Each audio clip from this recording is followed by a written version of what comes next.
പറവൂർ നഗരസഭയുടെ ഉടമസ്ഥതയിലുള്ള വസ്തുക്കളുടെ ആധാരങ്ങളൊന്നും കാണാനില്ലെന്ന് പരാതി. 500 കോടിയിലേറെ വിലമതിക്കുന്ന ആധാരങ്ങളാണ് പറവൂർ നഗരസഭയിൽ നിന്നും നഷ്ടപ്പെട്ടിരിക്കുന്നത്.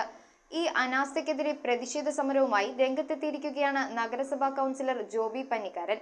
കഴിഞ്ഞ 5 മാസത്തിലേറെയായി ഈ വിഷയം നഗരസഭയുടെ മുന്നിൽ അവതരിപ്പിച്ചിട്ടും യാതൊരു നടപടിയും അധികൃതരുടെ ഭാഗത്തു നിന്നും ഉണ്ടായിട്ടില്ലെന്നാണ് നഗരസഭാ കൗൺസിലറിന്റെ ആരോപണം. കഴിഞ്ഞ 5 മാസത്തിലേറെയായി ഈയൊരു വിഷയം നഗരസഭയുടെ മുന്നിൽ അവതരിപ്പിച്ചിട്ടും ഇതൊരു വലിയ പ്രാധാന്യമുള്ള വിഷയമായിട്ട് നഗരസഭ ഇതുവരെയും കൂട്ടാക്കിയിട്ടില്ലെന്നാണ് പ്രതിഷേധക്കാരനായ ജോബി പന്നിക്കാരന്റെ ആരോപണം. പറവൂർ നഗരസഭയുടെ ഉടമസ്ഥതയിലുള്ള 500 കോടിയിലേറെ വിലമതിക്കുന്ന മൂല്യമുള്ള വസ്തുക്കളുടെ ആധാരങ്ങളാണ് പറവൂർ നഗരസഭയിൽ നിന്നും നഷ്ടപ്പെട്ടിരിക്കുന്നത്. ഇതിനെതിരെയാണ് നഗരസഭാ കൗൺസിലർ ജോബി പന്നിക്കാരൻ പറവൂർ നഗരസഭയ്ക്ക് മുന്നിൽ പ്രതിഷേധവുമായി എത്തിയത്. കഴിഞ്ഞ ദിവസത്തെ കൗൺസിലിനെ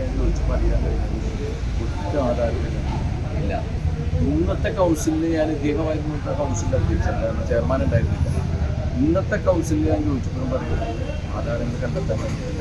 താൻ അധികാരമേറ്റപ്പോൾ ഇക്കാര്യം നഗരസഭയിൽ ഉന്നയിച്ചിട്ടും തനിക്ക് ആധാരങ്ങളൊന്നും കാണിച്ചു തരാൻ നഗരസഭ തയ്യാറായിട്ടില്ലെന്നും സെക്രട്ടറി ജോ ഡേവിസ് പറയുന്നു.